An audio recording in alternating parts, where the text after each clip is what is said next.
De l'étude le Daf Samer Zain dans Masechet Gittin, nous reprenons quelques lignes. 7 lignes à la fin du Daf Samer Vav Amud Bet. Ou mi modé Rabbi Yossi Beomer Imro. Est-ce que Rabbi Yossi est modé et d'accord lorsqu'on a dit Imro? Donc on va très rapidement résumer le raisonnement de la Gemara. On avait Shmuel qui se posait une question et on avait une halakha de Shmuel au nom de Rabbi Yossi. Une halakha de Shmuel au nom de Rabbi Yossi qui disait que on ne peut pas être Moser Dvarim les Shaliach. Lorsque l'on a un Shaliach à qui on a transmis non pas une mission avec un objet, mais simplement un ordre, on le dit fait, va dire, va faire. S'il n'y a pas d'objet dans la Shlichut, il ne peut pas, selon Shmuel et selon Rabbi Yossi, les deux seraient d'accord, il ne peut pas transmettre cet ordre à quelqu'un d'autre, un autre Shaliach. Si par contre je lui donne un get ou un objet à donner à quelqu'un, il peut transmettre ce même objet à un autre Shaliach pour qu'il il le donne à sa place. Mais par contre, on a dit, il ne peut pas transmettre simplement un ordre. Donc c'est ça, Dvarim, que Yefchar, les Mimseran, les Shaliach, on ne peut pas le transmettre à un Shaliach. On avait une question de Shmuel, et de cette question-là, on déduisait que forcément que Shmuel pensait qu'il y avait une exception à ce principe-là, que quand est-ce qu'un Shaliach ne peut pas transmettre? C'est lorsque moi, je lui ai dit de le faire lui, et je ne lui ai pas dit d'ordonner. Mais dans le principe, si je lui dis, tu sais, je t'ordonne à toi de missionner quelqu'un d'autre, même si je ne lui ai transmis que des paroles, il peut lui-même les transmettre à quelqu'un, puisque ça fait partie de la mission. Et là, la Gemara dit c'est impossible. Rabbi Yossi ne peut pas être d'accord avec ça. Au mimo des Rabbi Yossi, Beomer Imrou, impossible. Est-ce que tu peux dire vraiment que Rabbi Yossi il est d'accord lorsque j'ai dit au Shaliach, dites ou va dire à quelqu'un de faire? Maintenant, pourtant on a une Mishnah, Ktav Sofer Ve'ed, Kacher, si on a sur un get l'écriture et la signature du Sofer et d'un témoin. Amar Rabbi il explique Khatam Sofer Shaninu, c'est là, on parle de la Khatima. Donc ce qu'on vient de dire, c'est-à-dire qu'on a un get qui est écrit par un Sofer et à la fin, les deux signataires, il y en a un qui est le Sofer en question et l'autre qui est un étranger. Amar Aprizda dit que cette Mishnah-là, Matnitin Mané, c'est Rabbi Yossi. Damar Milel Omim Seran et Shaliach, c'est comme Rabbi Yossi qui pense qu'on ne peut pas transmettre les choses à un Shaliach. En tout cas, on a une Mishnah qui nous dit, selon Rabbi Yossi, qu'on a le droit de faire en sorte que le sofer soit à la fois celui qui écrive le get et à la fois un des deux signataires. Si c'est Rabbi Yossi et que Rabbi Yossi est d'accord que on peut dire à quelqu'un de nommer quelqu'un d'autre, c'est-à-dire que lorsqu'on lui dit clairement nomme quelqu'un, ça marche, on aura un problème. Mais et si tu veux dire que par ailleurs Rabbi Yossi serait d'accord, Moder Rabbi Yossi Bomer Imbrou qu'il est d'accord, qu'un Shaliach peut nommer quelqu'un pour une mission tant que moi-même je lui avais dit de le faire, il fait que Mila Hourba, on pourrait avoir une catastrophe qui sort de là. Des imnin, des amaleo, lishnaim. Parce que du coup, si on peut dire au Shaliach de nommer quelqu'un, on va trouver un cas où j'ai dit à deux personnes, Imrou les sofer veirtov, veli ploni ou ploni veirtemo. Dites à monsieur Untel d'écrire le get et demandez à deux autres personnes de signer. Donc on a deux personnes, A et B, que je nomme pour faire écrire un get par le sofer, monsieur C, et je leur demande de faire signer le get par monsieur D, monsieur E. Et là, dans ce cas-là, peut-être qu'au Michoum qui souffre des sofers, peut-être qu'ils vont avoir honte par rapport au sofer, de lui demander d'écrire, et qu'au moment de la signature, ils vont aller voir ailleurs. En gros, c'est une manière de dire on te fait pas confiance. Chaïche, ils vont avoir peur. Merteme, Chad Mehanach, Sade, Vesofer Badayou. Et peut-être qu'ils vont prendre qu'un seul des deux signataires demandés, D et E. Ils vont prendre que D. Et à la place, ils vont mettre, de E, ils vont mettre le Sofer. Ou Ba'alo Amarachi. Le problème, c'est que ça ne correspond pas à ce que le Baal a demandé. Et donc, nous dit ici la Gemara, il y a deux halachot incompatibles. On ne peut pas à la fois tenir, comme Rabbi Yossi, que un get ou sur lequel le sofer qui est écrit, c'est aussi le signataire. Ça, on ne peut pas à la fois tenir cette halakha-là, et on ne peut pas tenir à la fois le fait qu'on puisse dire à un shaliach, tu sais, je veux que tu ordonnes à quelqu'un d'eux. Pourquoi? Parce que si les deux sont possibles, on pourrait se trouver dans un cas où j'ai demandé une chose, et j'ai un get qui est différent, et comme les deux dans certains cas peuvent marcher, je ne verrai pas qu'en fait ça ne correspond pas à ce que le mari a demandé. Alors que si on dit que celui qui pense qu'on peut demander à deux shlichim, de demander à deux autres personnes, même si au pire il a honte, il fait signer le sofer, Quoi qu'il arrive, si on pense pas comme Rabbi aussi dans la Mishnah, qu'on peut avoir le sofer comme signataire, quoi qu'il arrive, on le fera pas, on le rendra pas caché le guet. Ou l'inverse, si on pense là-bas comme Rabbi aussi que le sofer peut être le même, il faudrait qu'on pense par ailleurs qu'on n'a pas le droit de demander à un shaliach de nommer deux personnes pour signer. Et du coup, c'est incompatible. La Gemara dit non, Kevan de Amarmar, Keshev elota aseken be Israël, lo shriach. On verra dans la suite de la Gemara que cette possibilité-là de nommer des gens, pour ceux qui pensent qu'on peut nommer, dire à quelqu'un, tu sais, écris un guet, va faire écrire un guet par quelqu'un et va le faire signer par quelqu'un, ça même si c'est caché, ceux qui disent qu'Imrou, ils peuvent nommer, c'est caché, mais les khatrila, faut pas le faire. L'autre c'est Israël. Donc l'oshriach, c'est pas fréquent, donc on n'a pas fait d'exéra. Elle m'a dit, il y a encore un autre cas similaire qui ressemble, c'est quoi? C'est le cas où il dit à deux personnes, faites écrire par un sofer et signez-vous. Je veux que vous signez.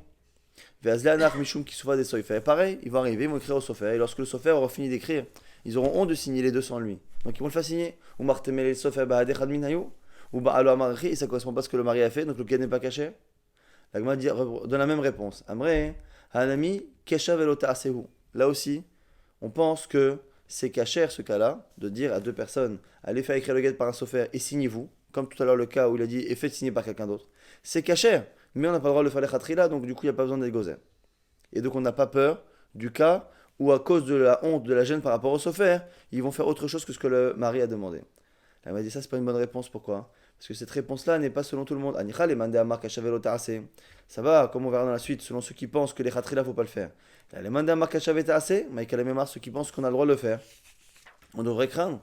Si tu autorises d'avoir un sofer qui est en même temps signataire, tu devrais craindre les cas où on a demandé à deux personnes de faire écrire un guet et de signer, et de peur qu'un jour elles iront par rapport au sofer qu'elles fassent signer le sofer, et comme nous, on n'est pas contre le fait que le sofer soit sur le guet, on ne verra pas de mal, et on acceptera un guet qui n'est pas fait avec les conditions que le mari a posées.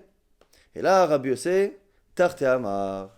En fait, on est obligé de dire que Rabbi Yossé, effectivement, lui, il interdit les deux. Rabbi Yossé, qui dans la Mishnah pense qu'un un sofer peut écrire, peut signer sur le guet, lui, il pense qu'on ne peut pas demander, un shaliach ne peut jamais nommer quelqu'un d'autre. Autant un objet, un guet, il peut le transmettre à un autre shaliach, un objet de l'argent, il peut le transmettre à un autre shaliach, mais une mission, il ne pourra pas le faire. Que je lui ai demandé de le faire lui, ou que je lui ai même demandé de nommer quelqu'un. Donc les deux, sur le Rabbi aussi, il sera entier, c'est-à-dire, lorsque je lui dis de faire quelque chose, je lui demande d'écrire, je lui donne un ordre, une mission d'action, il ne peut pas la transférer à quelqu'un d'autre, parce qu'il n'y a pas d'objet, il ne peut pas transférer l'action. Et Rabbi aussi irait même plus loin. Même si je lui dis, tu sais, je veux que tu dises à un tel d'écrire, je veux que tu dises à un tel de signer, selon Rabbi aussi, ça ne marche pas. Et c'est la raison pour laquelle on n'a pas lieu de craindre tous les cas qu'on a cités précédemment, c'est-à-dire que j'ai dit à deux personnes de faire écrire, de faire signer par des personnes, et finalement, par rapport au sofa, ils ont eu honte, ils l'ont fait signer, et ça ne correspond pas, le guet n'est pas caché, et on ne le sait pas, ainsi de suite. On n'a pas lieu de craindre. Maintenant, Shmuel, pourquoi il se posait la question? Parce que Shmuel n'est pas d'accord avec Rabbi aussi entièrement. Shmuel, ça va la kavate bachada. Shmuel pense comme Rabbi aussi sur un point, c'est-à-dire que lorsque je dis à un shaliach de faire quelque chose, je le nomme lui pour une action, il ne peut pas transférer cette mission d'action à quelqu'un d'autre. Mais par contre, là où Rabbi aussi pense que même lorsque je lui dis clairement de missionner, ça ne marche pas, ou Palig al-Bechada, il n'est pas d'accord avec Rabbi aussi, que par contre, si je lui dis, je veux que tu missionnes quelqu'un pour écrire, que tu missionnes deux personnes pour signer, ça marche, c'est la raison pour laquelle Shmuel se pose une question qui, selon Rabbi aussi, ne se pose pas, mais selon lui, se pose. Maintenant, on va justement réétudier en détail toute la halachot qu'on a citée pour comprendre c'est la halachot de Shmuel et de Rabbi aussi. Goufa, on revient. Amar Shmuel Amar Rabbi, au nom de Rabbi, Shmuel a dit, halacha qui Rabbi aussi de Amar, mile lomim seran et shaliach. On a dit que la halacha est comme Rabbi aussi, selon Shmuel, que un shaliach ne peut pas missionner quelqu'un d'autre pour une mission. Si je lui ai donné un guet, de l'argent, il peut le transmettre à quelqu'un. Si je lui ai dit fais quelque chose, je lui ai ordonné, je l'ai missionné pour une action, il ne peut pas la transférer. Après on a vu, est-ce que, même lorsque je lui demande explicitement de nommer, est-ce qu'il peut, est-ce qu'il peut pas, c'est une marloquette entre Shmuel, Rabbi aussi et Shmuel. Mais à la base, pour l'instant, Shmuel, Rabbi aussi, tout le monde est d'accord que lorsque je lui dis de faire quelque chose, cette action de faire que je lui donne comme mission, il ne peut pas la transférer à quelqu'un d'autre. Amar lefanav Rabbi Shimon berabi.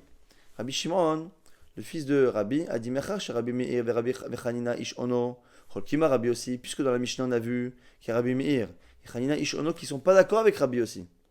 Pourquoi? Parce qu'on a vu qu'on pouvait, lorsqu'on nommait dans la Mishnah, on a vu celui qui a dit à 3 personnes, donnez le guet à ma femme, ça voulait dire, selon les premiers avis de la Mishnah, qui sont Rabbi Chanina Ish Ono, Rabbi Akiva qui est en prison et Rabbi aussi, ça voulait dire, je vous nomme Beddin pour que vous nommiez vous-même des gens pour écrire et pour signer. Et là-dessus, on avait vu après que la Mishnah dit non, c'est pas vrai. Même le grand Beddin Agadosh chez Birushalayim ne peut pas nommer quelqu'un. Et on a ici, donc Rabbi Meir, Rabbi Chanina Ish Ono et Rabbi Akiva, qui ne sont pas d'accord avec Rabbi aussi. Eux pensent que l'on peut nommer, lorsqu'on nomme 3 personnes, un Beddin peut nommer. Donc, la Gemara dit, puisque il y a tous ces Chachamim qui ne sont pas d'accord avec Rabbi aussi, pourquoi Mara'a Rabbi, pourquoi Rabbi mon père, il a dit, l'Omar, Alakha Rabbi aussi, il a dit que l'Alakha comme Rabbi aussi. Amalo shtok beni shtok, tais-toi mon fils, tais-toi. L'ora était Rabbi aussi, tu n'as pas vu Rabbi aussi. Il m'a reito, ni mukro et moi. Si tu l'avais vu, tu aurais vu que la raison est avec lui, c'est-à-dire que, alors comme dans la suite, Rabbi aussi avait tendance à donner toujours une explication compréhensible, logique, à ses paroles, ce qui faisait qu'il était quasiment impossible de ne pas être d'accord avec lui une fois qu'il avait donné ses raisons. Donc ici, encore une fois, on voit que ça reprend une idée dans la Mishnah. Dans la Mishnah, on avait une marloquette. Est-ce que lorsqu'on nomme 3 personnes pour donner un guet, est-ce qu'elles peuvent elles-mêmes nommer des gens pour écrire, ou comme avait dit certains dans la Mishnah, il fallait absolument que le Beddin apprenne à écrire. On a dit que le Beddin n'a qu'à apprendre à écrire et à signer. C'est une marloquette. Et on voit que finalement, Rabbi aussi, Rabbi aussi, ce que Nimuko, Aïmo. Justement à ce propos-là de Tanya Nimbraïta, ici Ben Yehuda Yamone Shvachan Shel Chachamim, ici Ben Yehuda faisait compter les shvachim, les compliments, les qualités de tous les Chachamim. Rabbi Meir, Chacham ve Sofer. Rabbi Meir, Chacham, il est sage, et Sofer normalement c'est celui qui sait écrire ou qui sait enseigner.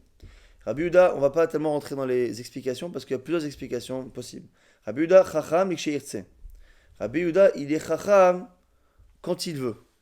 Il est Meushav, il est calme, et quand il veut, il sait faire l'usage de sa chorma. Rabbi Tarfon, Gal Shel Egozim. Rabbi Tarfon, c'est un gal, une montagne de Egozim de noix. Comme si, lorsqu'on lui demandait finalement d'apporter des preuves à ce qu'on lui demande, c'est comme s'il nous faisait tomber une pluie de noix. C'est la profusion plus ou moins des arguments sur ses idées. Rabbi Ishmael, Chanout, Meyuzenet. Il faudra comprendre les nuances entre tout cela, mais en tout cas, Rabbi Ishmael, c'est comme un magasin qui est bien avec des rayons qui sont bien remplis. Rabbi Akiva, Otsar Baloum, Rabbi Akiva, c'est un Otsar, c'est un grenier plein de sortes de graines. Là aussi, à chaque fois on parle de profusion, il faudra comprendre la différence entre toutes les paraboles. Rabbi Yochanan Ben Nouri, Kupat Arochlim. Rabbi Yochanan Ben Nouri, c'est finalement le stand d'un marchand, en général de parfums ou de choses comme ça. Les parfums qui vendaient, les gens qui vendaient des objets pour les femmes. Kupat Arochlim, elle est aussi chargée. Et il y a la profusion. Rabbi Elazar Ben Azaria, Kupa Shel Bessamim. Rabbi Elazar Ben Azaria, il dit que c'est une Kupa de Bessamim, donc de senteur. Mishnat Rabbi Elazar Ben Yaakov. Là on comprend mieux. Rabbi Elazar Ben Yaakov, sa Mishnah, son enseignement, Kav Venaki. Il est droit, il est naki, il est propre. On sait très bien ce qu'il disait, il faisait très attention à vérifier ce qu'il disait. Rabbi Yossé, Nimukwa Imo. La raison était avec lui. Chaque chose qu'il disait, il l'argumentait et a été compréhensible. Rabbi Shimon Tochen Arbe Motzikima. Rabbi Shimon, il moue beaucoup et il sort un tout petit peu de farine. Là, il m'a dit, Tana, c'est quoi c'est ce qu'il a dit Rabbi Shimon?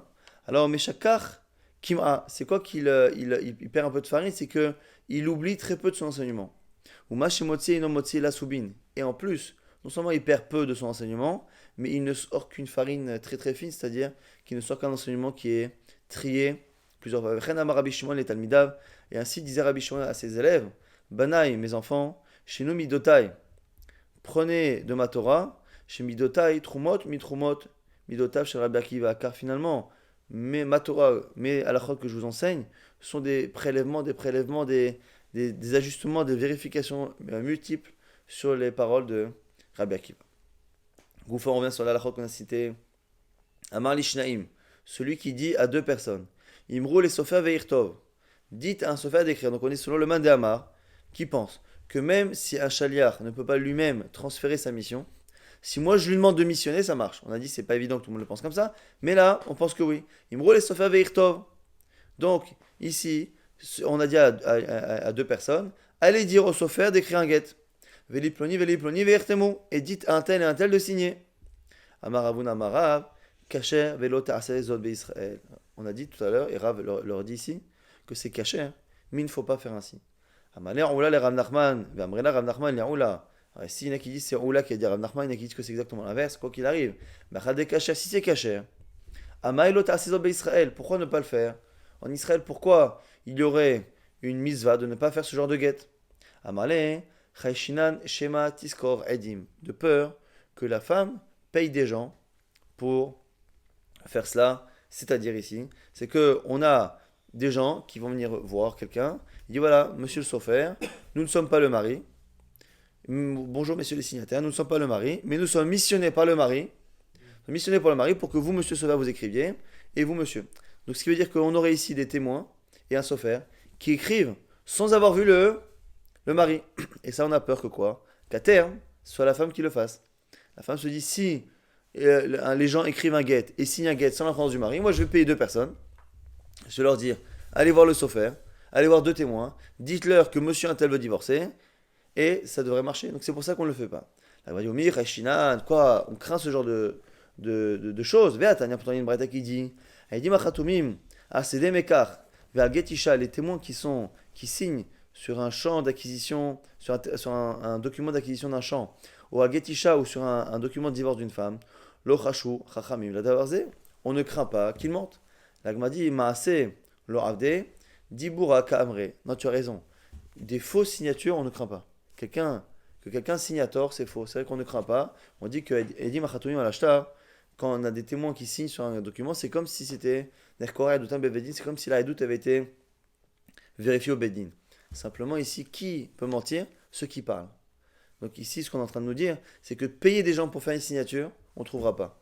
Payer des gens pour aller voir un sofer et dire à l'oral, juste un mensonge, dire à l'oral au sofer, vous savez, monsieur un tel veut divorcer sa femme, on le craint. Et donc c'est la raison pour laquelle on ne laisse pas, finalement, l'homme nommer quelqu'un pour missionner des gens pour écrire ce get, de peur qu'un jour la femme le fasse, puisque, encore une fois, les gens qu'elle va payer pour mentir ne mentiront qu'à l'oral et pas à l'écrit, ça c'est possible.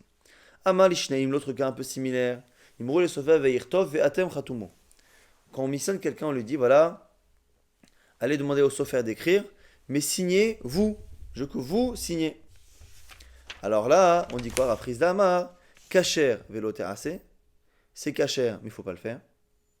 Veraba barbachana, Amar kacher veterrassé. Selon Rabba barbachana, c'est kacher, veterrassé, on peut le faire. Pourquoi? Parce qu'ici, c'est les mêmes signataires qui ont vu le mari.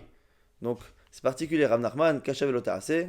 Rav Nachman, il pense qu'on ne peut pas le faire. Rav Sheshet Amar, kacher veterrassé, on peut même le faire les khatrila. Rav Amar, kacher velo terrassé, Rabba, il dit, il ne faut pas le faire les khatrila. Rav Yosef Amar, kacher veterrassé, lui, il pense qu'on peut le faire. Veikada pirleo, il y en a qui disent que les noms sont inversés et que ceux qui ont l'air de dire que c'est interdit pensent que c'est permis et inversement.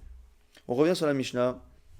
On avait dit que Amar la Asara kitvu aget, celui qui avait dit à 10 personnes écrivez à ma femme, on avait dit que s'il y a 10 personnes, ça veut dire que un de vous 10 doit écrire.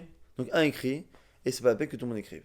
Si par contre il avait dit à 10 personnes je veux que tous vous écriviez, on avait dit qu'il fallait tous qu'ils signent. Ça, c'est au niveau de la signature. Maintenant, au niveau de l'écriture, comment ça marche? Tanura balan braita. Amala Sarah kitvuget utnunishti. Celui qui a dit à 10 personnes écrivez, donnez le get à ma femme. Et chad kotev validé kulam. Un écrit à la place de tout le monde. Maintenant, s'il a dit kulechem ktovu, écrivez tous. Alors, quand on écrivait tous, chacun va écrire une lettre. Et chad kotev, mais marmat kulam. Il faut qu'un écrive, mais en présence des autres. Donc, c'est ça la nuance. Pour l'écriture, c'est qu'au niveau de la signature, ils doivent tous signer. Au niveau de l'écriture, s'il leur demande de tous écrire, il faut qu'au moins les 10 soient responsables et soient présents au moment de l'écriture pour vérifier ce fait. C'est comme ça qu'ils participent tous à l'écriture. Pareil pour la holacha, pour le fait de transporter le get. On lichou get leishti, emporter ce get pour ma femme et le donner lui. Echad molir alidé kulam. Lorsqu'il a dit à 10 personnes, emporter ce get à ma femme, ça veut dire qu'un de vous le fasse. Si par contre il a demandé à tout le monde d'y aller, ça ne veut pas dire que tout le monde doit y aller, mais c'est-à-dire qu'un le fait, mais en présence, le départ se fait en présence de tout le monde, et tout le monde est plus ou moins responsable de son trajet, tout le monde se sent responsable. Ibayalehu, nouvelle shela maintenant la Gemara, mena otam mahu. Lorsqu'il n'a pas dit faites-le, il n'a pas dit je veux que tout le monde le fasse, parce que là on a dit c'est clair. Lorsqu'il y a 10 personnes, faites ça, on en prend 1 sur 10. Lorsqu'il a dit faites-le tous, c'est-à-dire que tous doivent être responsables et participer d'une manière ou d'une autre.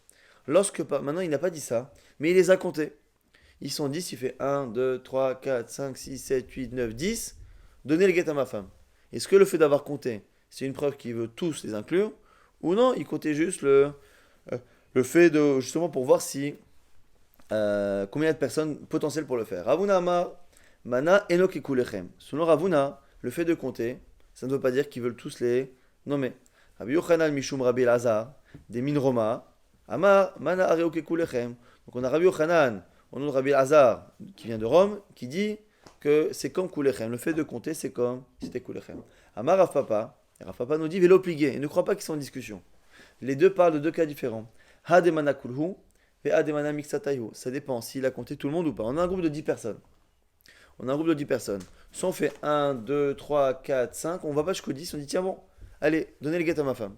Et un autre cas où la personne compte de 1 jusqu'à 10. Dans un cas, on dira que c'est comme s'il avait demandé à tout le monde.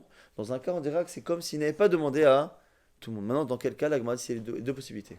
Amrela les hargissa, ve amrela les hargissa. Il y en a qui disent qu'il faut le dire dans un sens, l'autre qui dit dans l'autre sens. Donc Rav Papa qui pense que finalement ce Ravuna et ce Rabbi Elazar des Min Roma ne se contredisent pas. Et en fait, on a deux manières d'expliquer le chilouk, la distinction. Soit on pense que lorsqu'on les a tous comptés, dans ce cas-là, parce que je les ai tous comptés avant de leur demander de faire quelque chose, c'est comme si je leur avais demandé de tous le faire, puisque je les ai tous comptés, c'est pour montrer tous les gens que je veux justement faire participer à cette misa. Donc je veux que tous le fassent. Par contre, si j'ai compté qu'une partie, non. Et il y en a qui disent que c'est l'inverse. C'est lorsque je compte qu'une partie, que c'est après, quand je dis de le faire, c'est comme si j'ai demandé à tous de le faire. Il y a les deux logiques, mais en tout cas, ce n'est pas une marloquette finalement selon Rav Papa. Maintenant, par rapport justement à ce type de mission, Atkin Raviuda Begida de Kulechem, lorsque quelqu'un envoie un get et qu'il demande à tout le monde de le faire, il a fait une takana Raviuda que finalement on écrive Ktovu, O Kulechem, O Kolchad Vechad Minechon. Écrivez-le tous ou un de vous, pour pas justement que ça devienne trop compliqué et que tout le monde participe et que finalement ça ne se fasse pas comme il faut. Imaginez que quand on a dit Kulechem, on a dit que tout le monde doit participer, tout le monde doit être présent. Imaginez qu'il y en a un à un moment donné qui s'échappe, qui sort, nous on ne saura pas qu'il n'a pas été présent et on croira que le get a été écrit Bekashru, tout le monde dira oui on était tous présents et finalement il en a manqué un pendant un moment donné et peut-être que le get n'est pas caché, donc il a dit Rav Yehuda que finalement non, Fain Takana, c'est que celui qui demande à ce que plusieurs personnes écrivent, ou plusieurs personnes signent, ou plusieurs personnes emportent un get pour une femme, que la personne, quand elle dit je veux que tous, ou un de vous, ça permet au moins que si à un moment donné ça ne se fait qu'avec un, le get soit kasher. Ktovu okulchon, o kolchad vechad minechon. Celui qui veut écrire et dire que ce soit tous qui l'écrivent, non, il est obligé de dire non, tous ou un de vous. Chatomu, pareil pour la signature, je veux que vous tous vous signez, okulchon, non, o kol tre minechon, ou peut-être non, que deux parmi vous. Ovilu, okulechon, o kolchad minechon, pareil pour le fait d'emporter un get. Celui qui disait au départ, je veux que tout le monde l'emporte, il fallait que tout le monde soit présent au départ du shaliach et vérifie, ainsi de suite. Ça, il veut pas, il préfère Rav Yehuda, qu'on impose à la personne de rajouter ou un parmi vous. Ça, c'est ce que Rav Yehuda a rajouté. Rava a un problème avec ça. Il dit, c'est bien ce que tu as fait. Tu as réglé le problème, parce qu'effectivement, les gens vont pouvoir faire un get kasher, alors que si on avait 10 personnes, 10, 20, 30, et qu'on ne sait pas si à un moment donné tout le monde a été présent, on pourrait croire que le get est kasher, ne l'est pas. C'est bien, mais le problème c'est qu'il y a un autre souci maintenant, ce que tu as fait. C'est que ta phrase est trop compliquée. Zimnin de gaizle, les dibourés. Tu peux en arriver à ce que la personne oublie à un moment donné d'écrire des mots. Ve amar kulechon, velo amar kolchan minechon. Vate, et il va se tromper, et il va dire l'un et pas l'autre. Il va dire tout le monde, je veux que tout le monde écrit, il va oublier de dire ou un parmi vous. Et on a vu ça au début de la Masechet, que les gens peuvent très rapidement oublier, parce qu'on a vu que ceux qui doivent dire Befana, Nirtav. L'Ishma, devant moi ça a été écrit l'Ishma, on avait peur qu'il oublie l'Ishma. Donc on a dit Befana, Nirtam. Sur 3 mots, un shaliach peut oublier. Donc là aussi pareil, si à chaque fois on doit dire Kulechon, tous ou un parmi vous, on a peur qu'on oublie. Donc Rava corrige, mais c'est dans la même idée. Et la Marava, Chtovu kol chad minechon, chatomu kol tre minechon, ovilu kol chad minechon. Lui, il pense Rava que la takana, c'est d'enlever la première phrase de départ, qui était quoi? Je veux que vous écriviez tous, je veux que vous signiez tous, je veux que vous emportiez le get tous. Cette expression tous, celui qui veut l'écrire n'a pas le droit de l'écrire. Il faut qu'il la remplace par le fait de dire un parmi vous. Et donc du coup, on a complètement changé. On a interdit finalement d'écrire Kulechem à cause des dangers. On va très rapidement résumer, parce que Adran Alach, Omer, on a terminé le Perek à Omer. On a vu finalement que selon Rabbi Yossi, on ne peut pas, lorsqu'on donne à un shaliach une mission sans objet, on lui donne juste une mission, une action, il ne peut pas la transmettre à quelqu'un d'autre. Ça, tout le monde est d'accord. Rabbi Yossi et Shmuel. La question, c'est lorsque je lui demande clairement de le faire. Je veux que tu nommes quelqu'un pour écrire, je veux que tu nommes quelqu'un pour signer. Est-ce qu'il peut le faire ou pas? Selon Rabbi Yossi, il continue la même logique, il ne peut pas non plus. Parce qu'il n'a pas la possibilité, le shaliach, de transmettre une simple mission. Il peut transmettre un objet et la mission qui va avec, mais une mission, une action, il ne peut pas la transmettre. Selon Shmuel, oui, c'est la raison pour laquelle on avait une discussion. On a vu aussi que selon Rabbi Yossi, on pouvait dire que un sofer pouvait à la fois écrire le get et à la fois être signataire dessus, ce qui ne devait pas être le cas par contre de Shmuel à cause des risques qu'il pouvait y avoir. On a terminé avec cette takana de Rav Yehuda puis de Rava, de finalement que lorsque quelqu'un demande d'écrire un get et que tout le monde doit l'écrire, parce que quand on dit tout le monde doit l'écrire, tout le monde doit le signer, tout le monde doit l'emmener, il faut que tout le monde soit présent plus ou moins au moment de l'action ou qu'il soit responsable. On a peur que ce soit pas fait, que ce soit un get pas caché, qu'on ne le sache pas. Donc la takana, c'est soit de rajouter selon Rav Yehuda que un de vous peut le faire, et selon Rava, c'est complètement d'écrire cette formule-là et d'enlever la formule vous tous, parce que c'est une formule qui est trop risquée. On avait compté aussi les shvachim de Rabbi Yossi, et on expliquait pourquoi souvent la halakha comme Rabbi Yossi, c'est que Nimuko Haimo, la raison est toujours accompagnée de sa halakha, c'est-à-dire qu'il donne toujours une raison qui est facile à comprendre. Et on a vu Rabbi Eliezer Ben Yaakov, Kavenaki, où la halakha est toujours comme lui, parce que lui aussi, son enseignement est Kavenaki, et Rabbi Shimon qui avait filtré et trié tous les enseignements de Rabbi Akiva de telle sorte à ce que c'était quelque chose de très très sûr. Nouvelle Mishnah, Mishachazo Kurdiakus. Ici, Kurdiakus, on verra, selon Rashi, selon la Sulagma, c'est une sorte de shed, une sorte d'esprit, on en a parlé encore il y a quelques jours. C'est un esprit, comme on verra, qui vient lorsque les gens prenaient une quantité importante de vin nouveau. Le vin qui venait d'être fait, lorsque la personne en prenait beaucoup, la personne avait une sorte de folie momentanée, qu'on appelle un shed selon Rashi, une sorte de folie, de genoux, de folie momentanée. Et du coup, il va falloir tenir compte de cela par rapport aux missions qu'il donne. Il demande à quelqu'un d'écrire un get alors qu'il est pris par ce moment de folie. Est-ce que c'est lui qui parle ou est-ce que c'est pas lui qui parle? Il y a un marque qui vous get et au moment où il est pris par ce roi là de folie, il demande à quelqu'un d'écrire le get à sa femme. Lo amarklum, ça ne vaut rien. Amar qui vous get les ishti. Maintenant le cas inverse. Il a demandé à quelqu'un d'écrire le get à sa femme. Vachazo kordaikus. Et il a cette folie qui lui rentre dans sa tête. Vachaza ve'amar. Et du coup il se reprend et dit Velo tirtevenu, n'écrivez pas le get. En varav chawanim klum, ça ne vaut rien. Donc là pour l'instant ce qu'on est en train de dire, c'est quelle que soit la situation d'origine, qu'il veuille divorcer ou qu'il ne veuille pas divorcer, lorsque il demande à changer la situation, donc divorcer ou ne plus divorcer, et que ce changement de situation est demandé à un moment donné où il est pris par ce Kordaikos, la Mishnah nous dit qu'on ne tient pas compte de ce qu'il dit.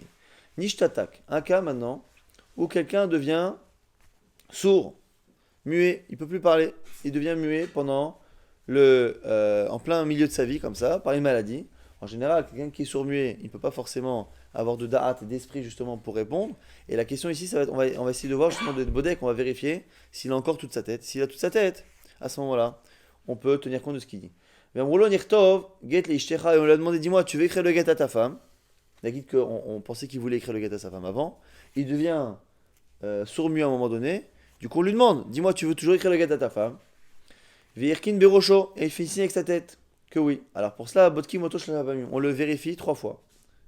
Imamar Allav, Lav, Valhen Hen, pour voir s'il dit bien non sur quelque chose sur lequel il faut dire non, oui sur quelque chose pour lequel il faut dire oui. Si on va au bout de 3 fois Chazaka qu'il a toute sa tête, à ce moment-là, on peut écouter. Areelu Yirtevu, on écrit et on donne le get. On revient sur le début de la Mishnah. Mai Kordaikus, c'est quoi ce Kordaikus? C'est quoi ce nom-là de quelque chose qui a attrapé la personne et qui fait qu'on ne tient plus compte de ses paroles? Amar Shmuel nous dit, il a abusé du vin nouveau, Khamra Khatta, et Mitsarta, qui fait du mal et qui fait en sorte que la personne perde sa tête. Ve'im, Agma dit, Velitne, Mishin Shachro Yin Khadash. Alors pourquoi la Mishnah a parlé de ce mot, la Kourdaïkous? Pourquoi elle n'a pas dit quelqu'un qui a été pris par le vin? Parce que finalement, c'est le vin qui l'a rendu comme ça. Alors pourquoi la Mishnah n'a pas dit quelqu'un qui a perdu la tête à cause du vin nouveau qui lui montait la tête? On ne l'écoute pas. Pourquoi on a parlé de ce mot, la Kourdaïkous? Akamashmala, de Harucha. C'est pour t'apprendre que c'est un rouar, c'est un esprit, c'est un chef, c'est quelque chose quoi. Elle m'a dit alors quoi? C'est un roucha et Kodakus chez moi qui s'appelle Kodakus, mais je m'en fiche. Le Maïnaf Kamina, que ça peut me faire que finalement, la personne qui prend du vin neuf, nouveau, que la personne ait perdu la tête parce qu'elle est sous, ou parce que c'est un rouar, et que ce rouar qui s'appelle Kodakus, ou qui s'appelle autre chose, est-ce que c'est le but de la Mishnah de faire ça? À quoi ça sert? Elle m'a dit les Kmira. Pour faire Kmira, Kmira, c'est ces petites amulettes où on écrivait des noms pour éventuellement se protéger de ces Shedim. Et du coup, il faut connaître le nom du Shed pour s'en protéger. Des sujets assez complexes. Mai Asute. Alors qu'est-ce qu'on fait maintenant? La personne elle est prise par ce Kodaikos. Il n'a pas pris de Kmira pour se protéger. Il est pris par ce Kodaikos. Qu'est-ce qu'on fait? Agman nous dit Bisra Sumka. Il prend de la viande pas très grasse. Agumare qui est cuite sur des braises, donc une viande sèche cuite sur des braises, Vechamra, marca, et du vin dilué, très très dilué, normal et dilué, et ça permet de faire passer cette folie qui est liée au Yain Khadash. Amar Abaye a dit, Amrali M, ma mère m'a dit, c'est pas sa mère, Abaye, le seul qui parle de sa mère dans le Talmud, c'est celui qui n'a pas eu de mère, c'est Abaye. Donc M, c'est celle qui l'a éduqué à la place de sa mère, mais il l'appelle maman. Et Shimsha, alors voilà, elle était très très forte, la mère de Abaye, enfin la mère, celle qui s'est occupée d'Abaye, la mère adoptive, était très forte en médecine. Et donc très souvent, Abaye nous rapporte les conseils médicaux de sa mère, qui sont souvent assez particuliers, comme on va voir. Là ici, ce sont les conseils de la mère de Shmuel, de la mère de Abaye, au sujet des insolations. Donc, et l'insolation, c'est Shimsha, c'est le Shemesh, c'est le soleil, mais une insolation d'une journée, de 2 jours, on n'a pas forcément la même réfoua. Les Shimsha Batyoma, une insolation du jour même. Qu'est-ce qu'on fait? Kuza de Maya. Il faut de l'eau sur la tête, de l'eau à boire, et c'est comme ça qu'on règle l'insolation. Batreyome, si ça fait 2 jours que la personne a pris le soleil, si courait, il faut faire une saignée, il faut le vider un peu de son sang. Bat la tayome, si c'est une insolation de 3 jours, bisra sunka gumare, vechamra marka, la même solution qu'on a eue pour la personne qui était qui était sous, qui était pris par ce roi là de Kodaikos à cause du vin nouveau. Qu'est-ce qu'on fait? On lui donne de la viande aussi sèche, cuite sur des braises, et du vin dilué. Les Shimsha Atikta, maintenant, si c'est quelque chose d'ancien, quoi, ça fait plus que 3 jours. Là, été Tarnegolta, Akumati, ici on prend, Ukamti, on prend un Tarnegol, donc on prend un poulet noir, Velikrea Shiva Erev, on le coupe en long, en large, en travers, Vegalche, Lemti Ata des Réchés, et le bonhomme en question, qui a cette insolation, on lui rase le milieu du crâne. Et on prend le coq noir, le poulet noir qu'on a tué évidemment et qu'on a ouvert en forme de croix, Shiva Erev, et on le lui colle sur la tête. Et Narte Ailavé a des misrach et on lui laisse jusqu'à ce que l'animal se colle bien à sa tête. Velintrot Velikom Bemaya, Atsavaré, après on le fait nager dans l'eau. A des chilash alma Ailavé jusqu'à ce qu'il ait donc de l'eau jusqu'aux épaules et que son cœur soit fatigué par l'eau froide, Venimod, il explique vérité, et on lui fait nager, on le fait revenir, et voilà, ça devrait marcher. Veilo, et sinon? Alors, Veilo, il y en a qui disent que sinon, c'est s'il n'est pas capable de tenir la solution précédente, ou il y en a qui disent que non, c'est si ça n'a pas marché. Donc, c'est important de savoir si la suite c'est mieux ou si c'est moins bien, parce que ça change. Si c'est parce qu'il n'a pas réussi à faire la suite, ce qu'il y avait avant, c'est-à-dire que la deuxième solution elle est moins bonne, elle est que si on n'a pas le choix. Et si on dit que c'est parce que la première n'a pas marché, c'est que la deuxième est meilleure. Les rôles cartés, il va manger des poireaux, ça paraît un peu plus facile. Il va juste aller dans l'eau jusqu'à ce qu'il ait de l'eau jusqu'aux épaules et qu'il ait froid, que son cœur s'affaiblisse. Mais le mode de sécurité, il revient. Donc a priori, ça a l'air d'être une solution qui est moins bonne, puisqu'il y a moins de choses que dans l'autre. En tout cas, voilà, c'est la solution de la mère de Abaye. Les Shimsha, Bisra, Sumka, Gumare, Vechama, Marka. On a vu à un moment donné que pour l'insolation, au bout de quelques jours, ce qu'il fallait, c'était de la viande sèche, cuite sur les braises, et un vin dilué. Et la Gemara nous dit que les talgas, pour quelqu'un qui a pris froid, c'est l'inverse. Bisra Shmena, c'est de la viande grasse, à goumaré sur les braises, vechamra chaya, et justement du vin qui n'est pas justement dilué. À l'époque, le vin était dilué parce que le vin était conservé sous forme assez condensée. Ici, c'est du vin justement pur, assez fort, qu'il faut prendre. Justement, par rapport à cela, on va rapporter une petite histoire sympathique.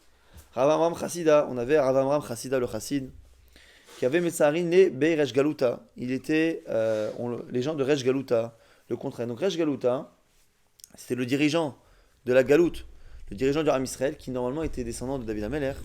Mais malgré tout, à un moment donné, chez Resh Galuta, alors peut-être pas chez le dirigeant lui-même, mais indirectement par les gens qui travaillaient là-bas, dans le palais, enfin, ou dans l'endroit de Resh Galuta, les serviteurs qui avaient là-bas ne se comportaient pas comme il faut.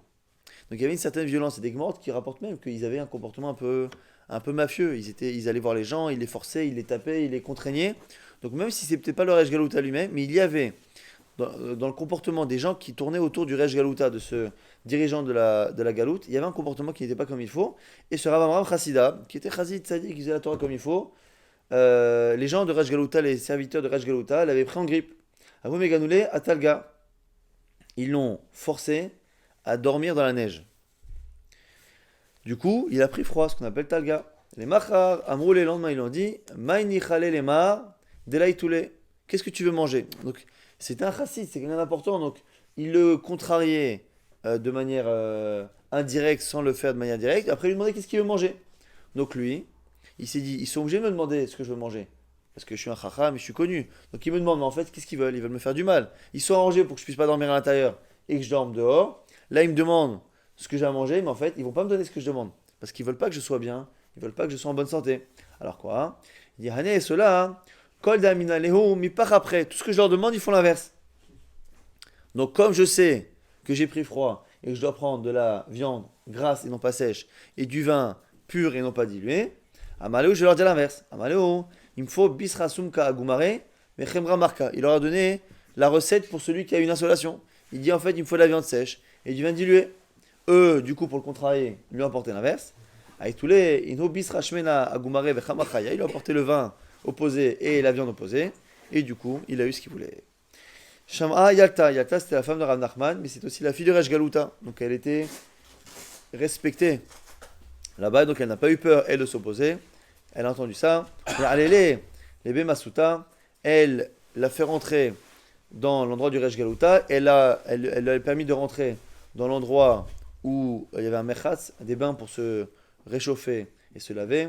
Ou Mukmele Bemaya, des Bemasuta, et on l'a mis justement dans l'eau chaude là-bas du mechatz. Ademe après Maya, des Bemasuta, Vavu Dama, jusqu'à ce que l'eau du mechatz, du bain, change de couleur jusqu'à devenir du sang. Alors pas du sang, mais ça a pris la couleur ici du sang à cause, on dit, de la transpiration qu'il avait, à cause de la maladie qu'il avait, du froid qu'il avait pris.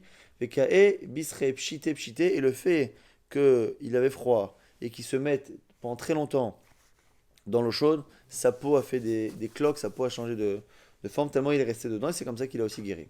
Rav Yosef et Asak, Berechaya, là on va parler des gens qui justement transmirent et c'est bien ou c'est pas bien. On avait Rav Yosef qui allait travailler, qui allait moudre les choses. Pourquoi? Pour justement se réchauffer et transpirer. Rav Shechet, Yasak, Berchouré. Rav Shechet, il travaillait entre choses. Il portait des poids, il portait des poutres. Pourquoi? Ve'amar, il disait le travail c'est extraordinaire parce que ça réchauffe ceux qui le font, qui travaillent. Les Rav Shechet, Maïta Amal Saïd, Margaban. Un jour, le Resh Galuta, il a dit Rachid, pourquoi tu ne manges pas chez nous? Amal, il a dit parce que des lom alo avdes, que tes serviteurs ne respectent pas la Torah. Je les soupçonne de manger des animaux, une partie des animaux lorsqu'ils sont encore vivants. Amal, Miyamar, qui t'a dit ça? Amal, regarde. Ashta, Mechavina, alors je vais te montrer. Amal, les Shamaï, il a dit à son serviteur Zid Genov a été la Khadkae, Mechevta, va dans la cuisine de Resh Galuta, et quand les serviteurs ne te voient pas, tu voles la patte d'un animal qui a été cuisiné. Aïtele, il lui a pris. Amaleo, et admoulé, admechedwata. Aïtou, tlatkar, et otivo. Il a dit, je vais venir à table. Maintenant qu'on vient à table, du coup, les serviteurs de Resh Galuta ont apporté un animal qui avait 3 jambes. Il leur a dit, Amaleo, Habala shosh regalim, va, dis-moi, vous m'avez apporté un animal avec 3 jambes, il est peut-être taref, votre animal, s'il y a 3 jambes, où est la quatrième jambe? Du coup, les serviteurs ont eu peur. Pasok aitu chadam me alma, otivukame, ils sont partis couper la jambe d'un animal et la porter. Amalou les shamae, odvenami les ardidar, maintenant viens, on remet l'autre, la cinquième. Odva, amalou, haïbat chamesh raglaim, elle en a 5 maintenant. Donc en gros, il a montré au Resh Galuta que du coup, il ne respectait pas Ever Minachai et la suite de l'histoire sera terminée demain si Dieu veut.